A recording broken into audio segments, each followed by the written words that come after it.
Welcome to Aaron Mahnke's Cabinet of Curiosities, a production of iHeartRadio and Grim and Mild. Our world is full of the unexplainable. And if history is an open book, all of these amazing tales are right there on display, just waiting for us to explore. Welcome to the Cabinet of Curiosities.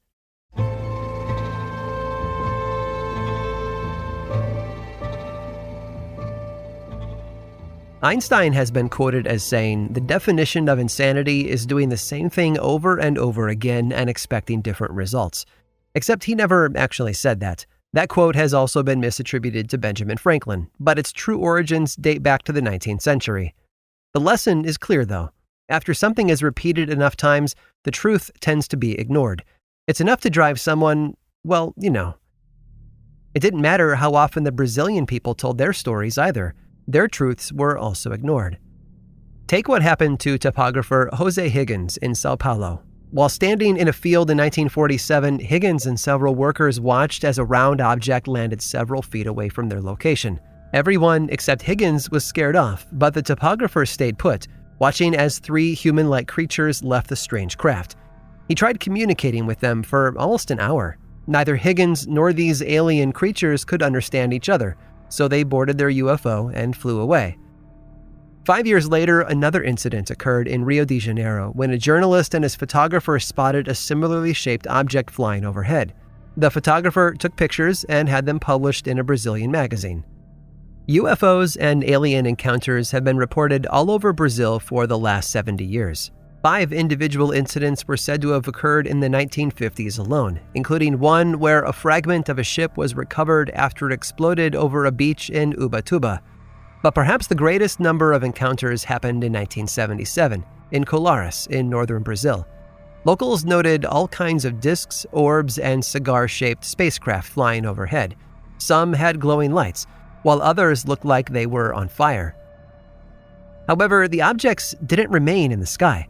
According to the stories, the people in Colares were attacked. The ships would chase them and shoot lasers that burned their skin. In some cases, the creatures inside would suck the blood from their human prey. A Brazilian fishing boat was said to have been attacked from overhead. The beams of light that were fired down injured many fishermen and allegedly killed one. Another vivid account of an alien attack came from a man named Carlos Cardosa de Paula, who watched as a ball of light came into his house and flew around his room until it stopped just above his legs. It hovered over his lower half and gave off intense heat. Carlos screamed and the light quickly disappeared. He would later theorize that the glowing orb was looking for a vein so it could harvest his blood. But theories aside, whatever was behind these attacks was leaving a trail of injured men and women in their wake. Hospitals filled up with people suffering from burns, nausea, dehydration, and yes, a severe loss of blood. Recovery sometimes took days, even weeks, although some didn't recover at all. One woman was attacked and actually got a good look at one of her assailants. She said it had the appearance of a man wearing something like a diving suit. It carried a kind of weapon that fired out a beam of light, causing burns all over her chest. She couldn't run or scream. She was frozen, and she suffered side effects from the encounter for the rest of her life. The Brazilian Air Force was eventually called in, as the reports had grown to be too similar and too common to ignore. However, rather than calm the locals with the truth behind what could be causing these attacks, the Air Force also fell victim to the burning lights. After a few encounters, they left the Colares without so much as a goodbye. They would not say definitively that they were scared off by extraterrestrial life forms, but well, optics are everything, of course.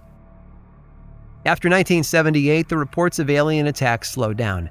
In 1979, Antonio Carlos Vieira was abducted from the factory where he worked by 3 humanoid creatures. They had pointy ears and red hair, and injected him with a yellow liquid before returning him to Earth. Another series of sightings and encounters occurred again in 1980, 1986, 1996, and well into the 2000s. Almost none of the subsequent encounters were as direct or as violent as those that occurred in the late 70s. Perhaps the aliens had gotten all the biological evidence they needed, or maybe they realized humans were more of a threat than they had previously thought.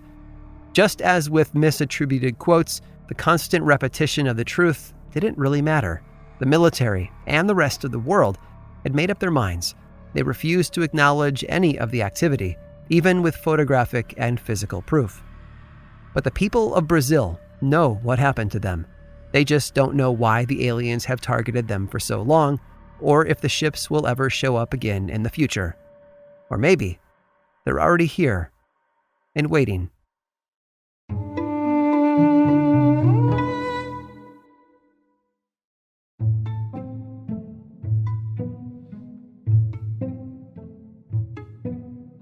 On a secluded island in the Indian Ocean, there lives a tribe that is untouched by modern civilization.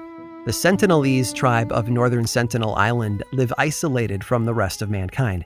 They fire arrows at helicopters that fly too close and have been known to kill anyone unlucky enough to step foot on their shores. For them, it's all about survival. They have lived alone on this island for generations and are considered some of the healthiest human beings on the planet, mainly because they do not allow disease-ridden outsiders to commingle with their people. They build boats, hunt, and fish using tools and weapons that they have made themselves. They have survived without the need for any of today's modern conveniences. Poto and Cabango were also survivors. They weren't part of the Sentinelese tribe, though. They were sisters who were found in the late 1970s who had been living in a small tribe of their own. They spoke a language that, until then, had never been heard by outsiders. For example, the phrase Liba Cabangoet, it, translated to Dear Cabango, eat, and La Moa Poto meant hear more, Poto. The girls hadn't been formally educated. They were watched over each day by an elder who made sure that they were fed and clothed, but didn't spend much time with them otherwise. And their parents were away from the morning until late at night. But these girls didn't live on some isolated island in the middle of the ocean. They grew up a lot closer to home, in Georgia. Their real names were Grace and Virginia Kennedy. Poto and Cabango were just the names they had given themselves. Grace and Virginia were born in 1970, and though their birth went smoothly, doctors felt that something was wrong. The twins suffered seizures from birth. A surgeon at the hospital told their father that the girls would have trouble finding their way in the world due to their developmental disabilities. Rather than help them, though, their parents left them to their own devices. The Kennedys were impoverished, and Mr. and Mrs. Kennedy both worked all day. They spent most of the day outside the home. Their daughters were looked after by a grandmother who gave them food and tended to their basic needs, but didn't interact with them in any meaningful way. Grace and Virginia almost never left the house, and there were no other kids around for them to play with. As a result, the girls spent nearly all of their time together, pulling bits and pieces of their grandmother's German and mixing it together with the Creole-tinged English their parents spoke. The result was an entirely new language that only they knew.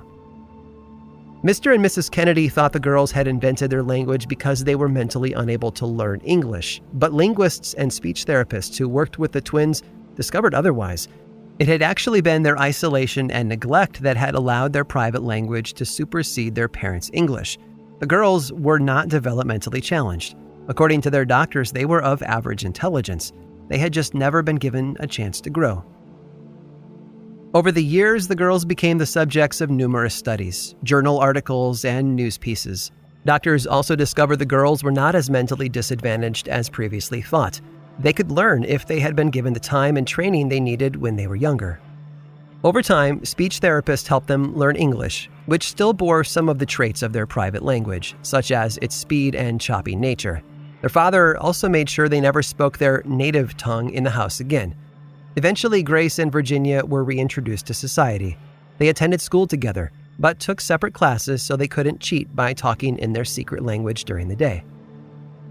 As adults, they were able to find employment and live normal lives.